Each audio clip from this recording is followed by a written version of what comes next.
Hello friends, स्वागत है आपका फिर से एक नए वीडियो में। तो आज की इस वीडियो में क्लास 12 के फिजिक्स के बारे में बात करने वाले हैं। जो भी क्वेश्चन पूछा चुका है या आने की संभावना है उसी को क्वेश्चन का हम सॉल्व करने वाले हैं। तो चलिए क्वेश्चन को चलते हैं। तब तक आप क्या कीजिए, चैनल को सब्सक्राइब कीजिए और वीडियो को लाइक कर दीजिए। पहला नंबर क्वेश्चन देखिए। पहला नंबर क्वेश्चन कहते हैं 1 वोल्ट बराबर होता है। 1 वोल्ट किसके बराबर होता है? तो ऑप्शन नंबर क्या हो जाएगा? ऑप्शन नंबर बी हो जाएगा।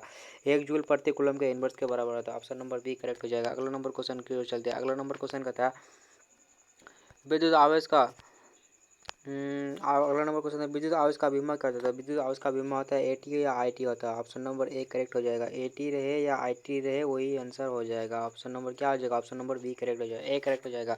अगला नंबर क्वेश्चन को चलते हैं। अगला नंबर क्वेश्चन कहता है विद्युत आवेश का क्वांटम ईएसयू क्या होता है? तो विद्युत आवेश का क्वांटम ईएसयू होता है विद्युत आवेश का क्वांटम ईएसयू कितने के बराबर होता है?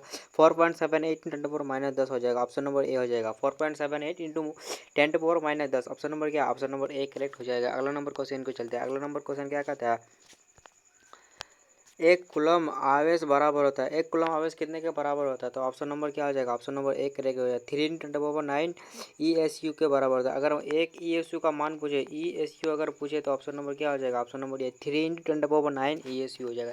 ये 2019 में 9 में पूछा गया था। अगला नंबर क्वेश्चन को चलते हैं। अगला नंबर क्वेश्चन कहता है कूलम कैसा बल है? कूलम बल जो होता है केंद्रीय बल है या विद्युत बल है? तो कूलम बल जो हो जाएगा वो क्या हो जाएगा? केंद्रीय बल और विद्युत बल दोनों बल होता है, वो ऑप्शन नंबर सी हो जाएगा। अगला क्वेश्चन को चलते हैं। अगला नंबर क्वेश्चन देखिए। अगला नंबर क्वेश्चन कहता है इलेक्ट्रॉन का विशिष्ट आवेश होता है। तो इलेक्ट्रॉन का विशिष्ट आवेश कितने के बराबर होता है? तो इसका अगर आंसर बताया तो कमेंट में जल्दी बता दीजिए। चलिए हम आंसर बता देते हैं। इसका आंसर हो जाएगा ऑप्शन नंबर ये 1.8 × 10⁻11 कूलम पर केजी हो जाएगा। ऑप्शन नंबर ये 2011 में पूछा गया था। अगला नंबर क्वेश्चन को चलते हैं। अगला नंबर क्वेश्चन देखते हैं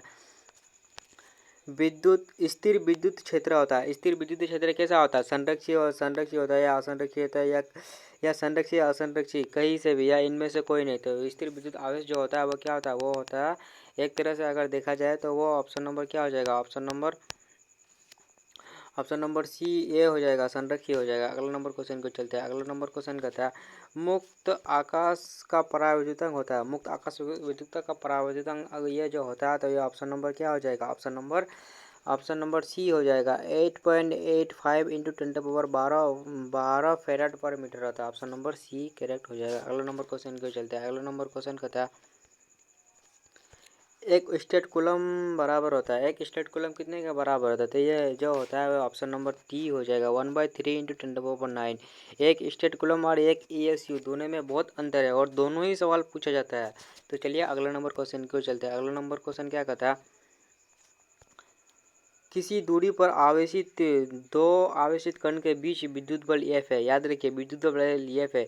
यदि उनके बीच की दूरी आधी कर रहा है, क्या कर रहा है? आधा कर रहा है, तो विद्युत बल का मान क्या हो जाएगा? तो विद्युत बल का जो मान हो जाएगा फ्रेंड्स वो ऑप्शन नंबर 4F हो जाएगा। ऑप्शन नंबर ए हो जाएगा। अगला नंबर क्वेश्चन को चलते हैं। अगला नंबर क्वेश्चन कहता है जब किसी वस्तु को आवेशित किया जाए तो उसका द्रव्यमान क्या होगा? उसका द्रव्यमान ये कि सिंपल बात है, बढ़ या घट सकता है। ऑप्शन नंबर क्या? ऑप्शन नंबर डी करेक्ट हो जाएगा। 2018 में पूछा गया था। अगला नंबर क्वेश्चन को चलते हैं। अगला नंबर क्वेश्चन कहता है निम्नलिखित में चित्र में आवेश क्यू पर कुल प्रभावी बल शून्य है। तो बड़ा क्यू व छोटा क्यू का मान क्या हो जाएगा? देखिए 2018 में पूछा गया था। बड़ा क्यू व छोटा क्यू का मान जो हो जाएगा वो ऑप्शन नंबर क्या हो जाएगा? ऑप्शन नंबर बी हो जाएगा। 2√2 हो जाएगा। अगला नंबर क्वेश्चन की ओर चलते हैं। अगला नंबर क्वेश्चन कहता है एक भुजा ए के वर्ग के चारों कोनों पर समान आवेश क्यों रखे हैं? किसी एक आवेश पर विद्युत बल का परिणाम 1/4πε0 Q² है। तो के का मान पूछ रहा है तो सिंपल इसको एक ही ट्रिक से याद कर लीजिए। 2019 में 9 में पूछा भी गया था। तो इसका आंसर जो हो जाएगा वो ऑप्शन नंबर ए करेक्ट हो जाएगा। 1/2 हो जाएगा। अगला नंबर क्वेश्चन की ओर चलते हैं। अगला नंबर क्वेश्चन कहता है किसी सूक्ष्म विद्युत के मध्य बिंदु बहुत दूर r दूरी पर विद्युत विभव समानुपाती होता है। एक ही सिंपल ट्रिक है। ऑप्शन नंबर 2018 में पूछा गया था 1/r² के समानुपाती हो जाएगा। जब भी समानुपाती पूछे तो 1/r² पूछेगा। अगर व्युत्क्रमानुपाती होता तो क्या हो जाएगा? 1/(r/2) हो जाएगा। 1/(r/2) ये भी याद रखिए। अगला नंबर क्वेश्चन की ओर चलते हैं। अगला नंबर क्वेश्चन क्या कहता है? अगला नंबर क्वेश्चन कहता है किसी चालक पदार्थ से बने असीमित आवेशित पतली चादर की सतह के निकट स्थित किसी बिंदु पर विद्युत क्षेत्र का मान क्या हो जाएगा। तो इसका एक ही ट्रिक है, लैम्डा बटे epsilon nought, option number B हो जाएगा। अगला नंबर क्वेश्चन की ओर चलते हैं। अगला नंबर क्वेश्चन कहता है आवेश का पृष्ठ घनत्व बराबर होता है। आवेश का पृष्ठ घनत्व किसके बराबर होता है। तो ऑप्शन नंबर क्या हो जाएगा। 16 का आंसर बताइए फ्रेंड्स लोग। ऑप्शन नंबर ए हो जाएगा, कूलम पर मीटर स्क्वायर। अगला नंबर क्वेश्चन को चलते हैं। अगला नंबर क्वेश्चन कहता है यदि समरूप विद्युत क्षेत्र एक्स अक्ष की दिशा में है तो समविभव क्या होगा। अगर एक्स अक्ष में पूछा है तो समविभव याद रखिए वो वाई जेड में चला जाएगा, ऑप्शन नंबर सी हो जाएगा। अगर वाई में पूछता तो एक्स अक्ष में चला जाता। अगला नंबर क्वेश्चन को चलते हैं। अगला नंबर क्वेश्चन कहता है अगला नंबर क्वेश्चन पे चलते हैं। अगला नंबर क्वेश्चन को देखने से पहले चैनल को सब्सक्राइब कीजिए और वीडियो को लाइक कर लीजिए प्यारे दोस्तों। प्रभावी धारिता 5 माइक्रोफैराड प्राप्त करने के लिए 2 माइक्रोफैराड के कम से कम कितने सांधारित्र की आवश्यकता हो जाएगी। तो 4 सांधारित्रों की आवश्यकता होती है, ऑप्शन नंबर ए करेक्ट हो जाएगा। अगला नंबर क्वेश्चन देखिए। अगला नंबर क्वेश्चन कहता है आवेशित गोले चालक के अंदर विद्युत क्षेत्र का क्या होगा। विद्युत क्षेत्र पूछा है तो विद्युत क्षेत्र हमेशा शून्य होगा। क्षेत्र पूछे, फ्लक्स पूछे, तीव्रता पूछे, हमेशा शून्य ही होगा। अगर विभव पूछता यहीं पे अगर विभव रहता तो विभव क्या होता, विभव बराबर शून्य होता। ठीक है, अगला नंबर क्वेश्चन को चलते हैं। अगला नंबर क्वेश्चन क्या कहता है विद्युतीय विभव का बीमा क्या होता है। तो विद्युतीय विभव का बीमा क्या होता है, ML2 T-3 I-1 किस में है। तो ऑप्शन नंबर ए में है। अगला नंबर क्वेश्चन की ओर चलते हैं। तो प्यारे बच्चों वीडियो को सब्सक्राइब भी कर दीजिएगा। चलिए अगला नंबर क्वेश्चन कहता है किसी विभव मापी की संवेदनशीलता को बढ़ाने के लिए किसका उपयोग किया जाता है। तो इसकी धारिता को घटाना चाहिए, ऑप्शन नंबर बी करेक्ट हो जाएगा। अगला नंबर क्वेश्चन देखिए। अगला नंबर क्वेश्चन क्या कहता है एप्सिलॉन नॉट का मान क्या होता था। एप्सिलॉन नॉट का मान फैराड पर मीटर होता है, ऑप्शन नंबर बी हो जाएगा। 2020 में भी पूछा गया था। अगला नंबर क्वेश्चन देखिए। अगला नंबर क्वेश्चन क्या कहता है किसी दूरी पर स्थित 2 आवेशित कण के बीच विद्युत बल F है। यदि उनके बीच की दूरी आधी कर दिया जाए, अभी मैंने बताया विद्युत की दूरी अगर आधी कर दिया जाए तो विद्युत बल का मान 4F ही हो जाएगा, ऑप्शन नंबर ए करेक्ट हो जाएगा। अगला नंबर क्वेश्चन देखिए। अगला नंबर क्वेश्चन क्या कहता है एक आवेशित चालक की सतह पर विद्युत क्षेत्र की तीव्रता क्या होगी। तो विद्युत क्षेत्र की तीव्रता सतह के लंबवत होगी। अगर यही पूछता कि विद्युत क्षेत्र की तीव्रता अगर आवेशित चालक के अगर अंदर पूछता तो वो शून्य होता, ऑप्शन नंबर ए होता। लेकिन यहाँ पे तीव्रता पूछा है लेकिन किसी बिंदु पर पूछा है तो यह सतह के लंबवत हो जाएगा, ऑप्शन नंबर डी करेक्ट हो जाएगा। अगला नंबर क्वेश्चन देखिए। अगला नंबर क्वेश्चन कहता है विद्युत क्षेत्र ई वेक्टर से समलंबवत रखे विद्युत द्विध्रुव का आघूर्ण वेक्टर पी है। इस स्थिति में द्विध्रुव की स्थिरांक ऊर्जा शून्य मान लेने पर वेक्टर ई और वेक्टर पी के बीच का कोण थीटा है। तो स्थिति में विद्युत द्विध्रुव स्थिति ऊर्जा क्या हो जाएगी। तो इसका जो ऊर्जा है वो नेगेटिव में हो जाएगी, minus vector P dot vector E, option number B हो जाएगा। अगला नंबर क्वेश्चन देखिए। अगला नंबर क्वेश्चन क्या कहता है एक आवेशित चालक का क्षेत्र घनत्व क्या है, ये घनत्व ये जो है ये है सिग्मा है। तो इसके पास विद्युत क्षेत्र पूछा गया तो इसका डेल बटे epsilon nought, option number B हो जाएगा। अगला क्वेश्चन की ओर चलते हैं। अगला नंबर क्वेश्चन कहता है विद्युत क्षेत्र में एक द्विध्रुव का आघूर्णन वेक्टर पी बराबर वेक्टर पी आई है। तो इसकी स्थिति ऊर्जा क्या होगी। तो इसकी स्थिति ऊर्जा जो होगी वो क्या हो जाएगा, वो ऑप्शन नंबर सी शून्य हो जाएगा। क्या शून्य हो जाएगा। अगला क्वेश्चन की ओर चलते हैं। अगला नंबर क्वेश्चन कहता है विद्युत धारिता का बीमा क्या है। विद्युत धारिता का बीमा पूछा गया है। 28 का आंसर बताइए फ्रेंड्स। विद्युत धारिता का बीमा जो हो जाएगा M-1 L-2 T4 A-2 हो जाएगा, ऑप्शन नंबर ए करेक्ट हो जाएगा। क्या हो जाएगा, ऑप्शन नंबर ए 100% सही होगा।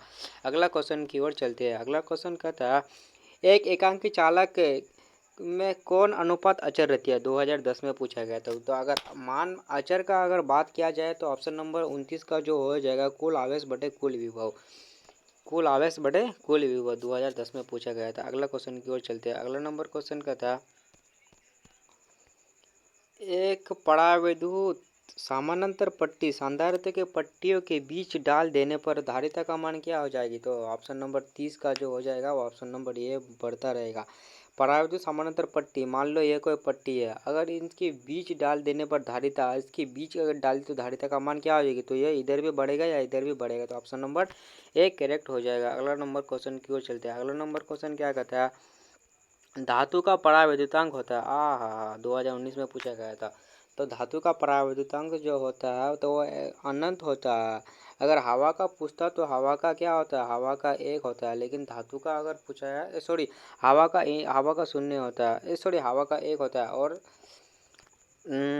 धातु का इन्फिनिट होता है, इसको भी याद रख लीजिएगा। अगला नंबर क्वेश्चन की ओर चलते हैं। अगला नंबर क्वेश्चन कहता है यदि गोलीय पृष्ठ के अंदर प्लस क्यू आवेश रख दिया जाए तो संपूर्ण पृष्ठ से निकाला वाला विद्युत फ्लक्स क्या हो जाएगा। तो विद्युत फ्लक्स मान पूछा जाता है। विद्युत फ्लक्स का मान तो हम लोगों को पता ही है, ये क्यू बाय एप्सिलॉन नॉट होता है। विद्युत फ्लक्स किससे कहते हैं ये भी पूछता है। किसी चालक के भीतर आवेशित वो क्षेत्र जिसमें 1/4 एप्सिलॉन नॉट गुण का मान बराबर होता है उसे विद्युत क्षेत्र कहते हैं। 2019 में पूछा गया था। अगला नंबर क्वेश्चन की ओर चलते हैं। अगला नंबर क्वेश्चन कहता है ए तथा बी समतुल्य धारिता है होगी। अच्छा, फिगर में दिया हुआ है, ए में दिया हुआ है 3 माइक्रोफैराड है, 2 माइक्रोफैराड एंड 4 माइक्रोफैराड है। ये तीनों कौन सा क्रम में जुड़ा है, तो ये सब श्रेणी क्रम में जुड़ा गया है। तो ये 2013 और 2016 में पूछा गया था।